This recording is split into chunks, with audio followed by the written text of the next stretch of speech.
Even without doing any activity, you can still manifest what you want if you organize these four dimensions in one direction and keep it unwavering in that direction for a certain period of time.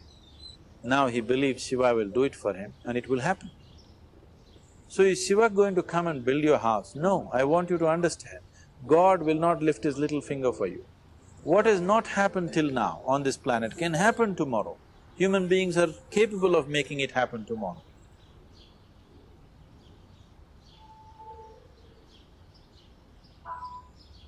Everything we as human beings have created on this planet was essentially first created in our minds.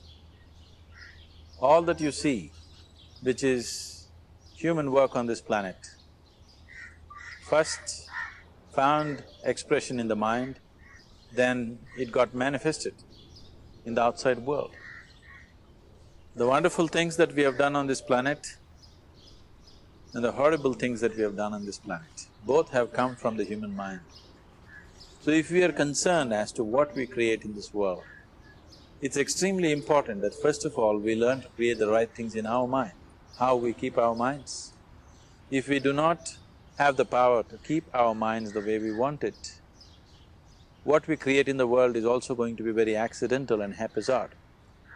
So learning to create our minds the way we want is the basis of creating the world the way we want.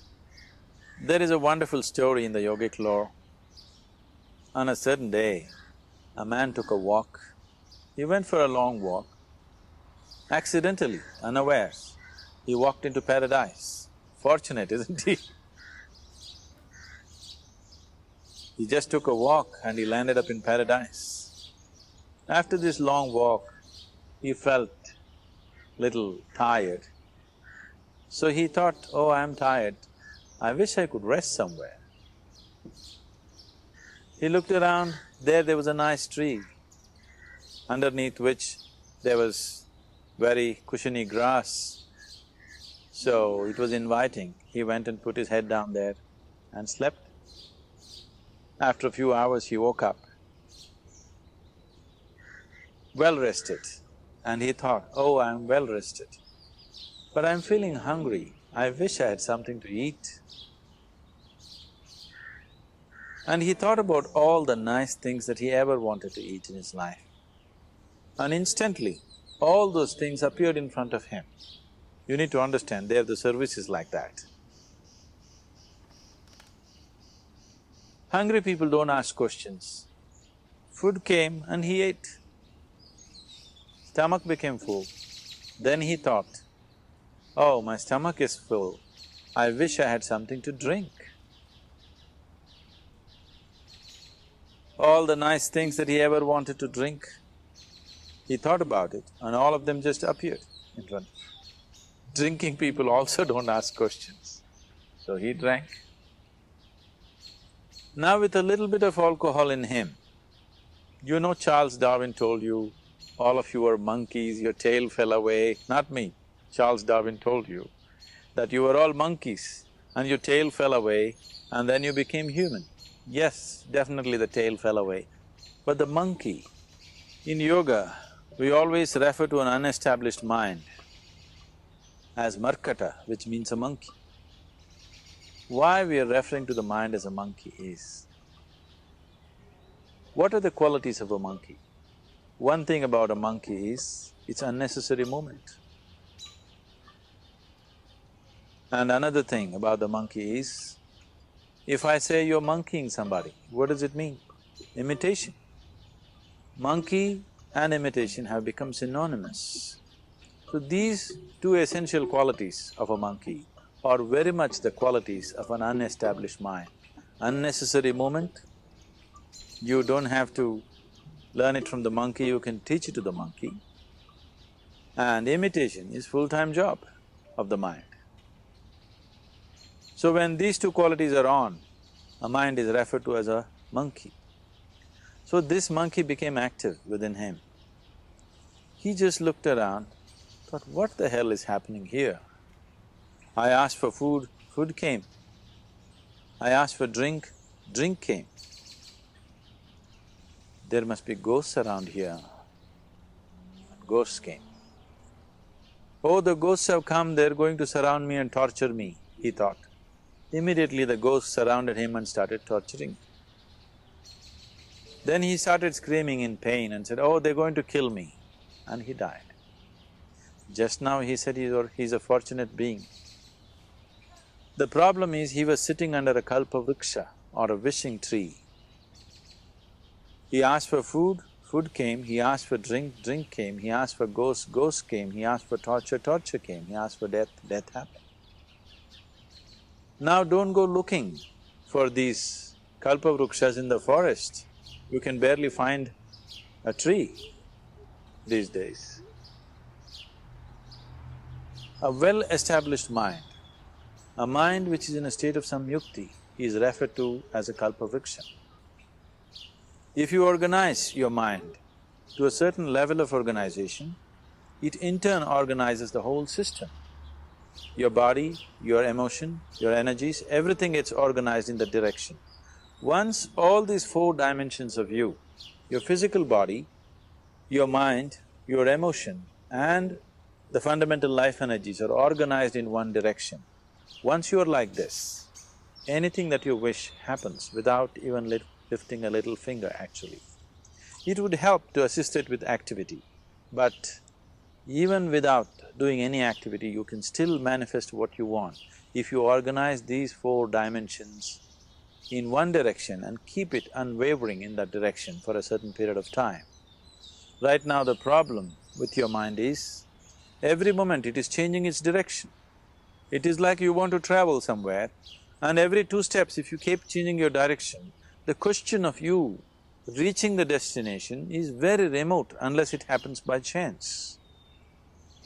So, organizing our minds and in turn organizing the whole system and these 4 basic dimensions of who you are right now in one direction, if you do this, you are a kalpavruksha yourself. Anything that you wish will happen.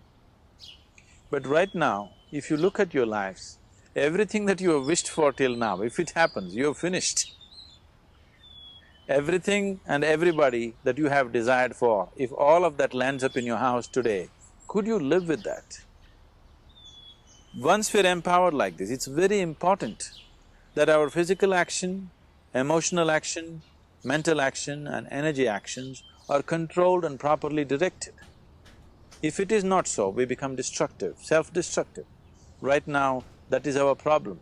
The technology, which is supposed to make our life beautiful and easy, has become the source of all the problem that we are destroying the very basis of our life, which is the planet.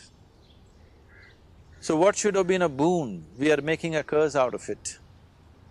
What has brought incredible levels of comfort and convenience to us in the last 100 years or so has also become a threat to our life simply because we are not conscious action, we are in a compulsive state of action.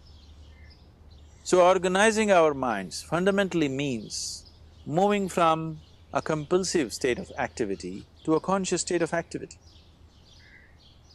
You might have heard of people for whom they asked for something and beyond all expectations it came true for them. Generally this happens to people who are in faith. Now, let's say you want to build a house. If you start thinking, oh, I want to build a house, to build a house I need 50 lakhs, but I have only 50 rupees in my pocket, not possible, not possible, not possible. The moment you say not possible, you're also saying, I don't want it. So on one level, you're creating a desire that you want something, on another level, you're saying, I don't want it. So in this conflict, it may not happen. Someone who has some faith in a god or in a temple or whatever, who is simple-minded, faith works only for those people who are simple-minded. Thinking people, people who are too much thinking, for them it never works. A childlike person who has a simple faith in his god or his temple or whatever, he goes to the temple and says, Shiva, I want a house. I don't know how, you must make it for me. Now in his mind there are no negative thoughts. Will it happen? Will it not happen? Is it possible? Is it not possible? These things are completely removed by this simple act of faith. Now he believes Shiva will do it for him and it will happen. So is Shiva going to come and build your house? No, I want you to understand, God will not lift his little finger for you. What you refer to as God is the source of creation. As a creator, he has done a phenomenal job, there's no question about it. Could you think of a better creation than this? Is it in anybody's imagination to think anything better than what is there right now? So as a creator, he has done his job wonderfully well. But if you want life to happen the way you want it, because right now, the very crux of your happiness and your well-being is this, if at all if you're unhappy, the only and only reason why you're unhappy is life is not happening the way you think it should happen. That's all it is. So if life is not happening the way you think it should happen, you're unhappy. If life happens the way you think it should happen, you are happy. It's as simple as that. So if life has to happen the way you think it should happen, first of all, how you think, with how much focus you think, how much stability is there in your thought, and how much reverberance is there in the thought process will determine whether your thought will become a reality or is it just an empty thought. Or how you do not create any impediments for your thought by creating negative thought process. This possible is something possible or not possible, is destroying humanity.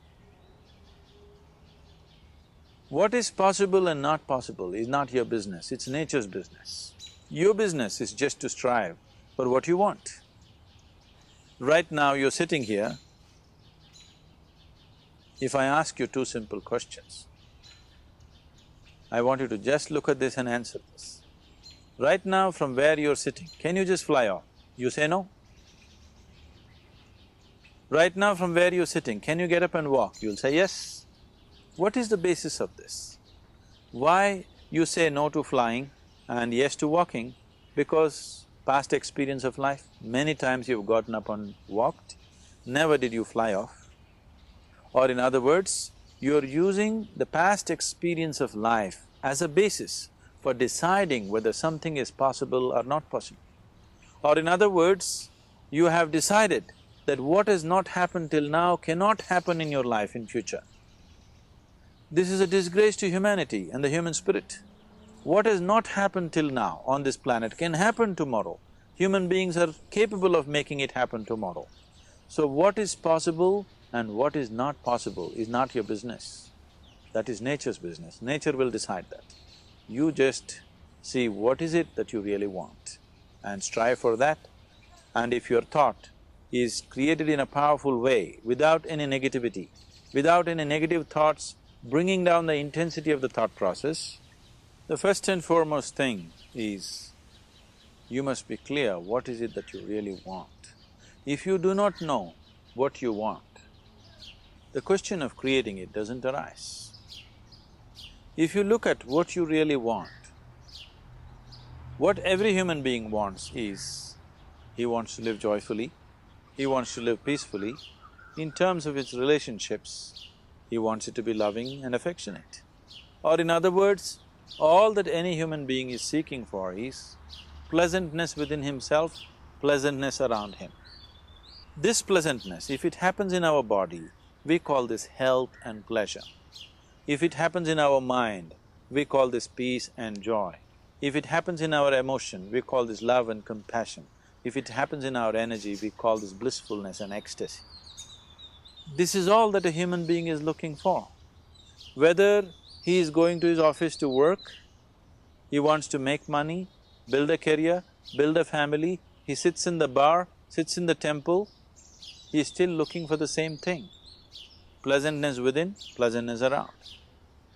If this is what we want to create, I think it's time we addressed it directly and commit ourselves to creating it. So you want to create yourself as a peaceful human being, joyful human being, loving human being, a pleasant human being on all levels. And do you also want a world like this? A peaceful world, a loving world, a joyful world? No, I want greenery, I want food. When we say a joyful world, that means everything that you want has happened. So this is all that you're looking for. So all that you need to do is commit yourself to creating it, to create a peaceful, joyful and loving world, both for yourself and everybody around you. Every day in the morning, if you start your day with this simple thought in your mind, that today, wherever I go, I will create a peaceful, loving and joyful world. If you fall down 100 times in the day, what does it matter? For a committed man, there is no such thing as failure. If you fall down 100 times, 100 lessons to be learnt. If you commit yourself like this to creating what you really care for, now your mind gets organized. Once your mind gets organized, the way you think is the way you feel, your emotion will get organized. Once your thought and emotion is organized, your energies will get organized in the same direction.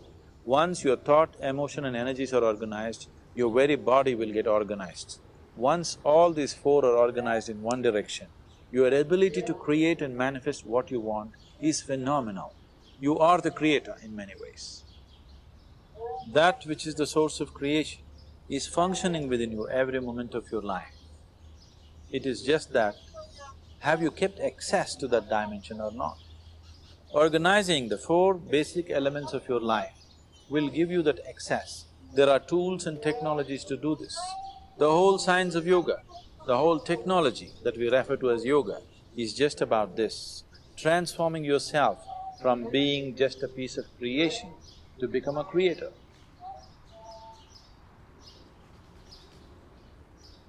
It is my wish and my blessing that every human being in this world should have this access to the source of creation within himself, so that he can function here as a creator, not just as a piece of creation.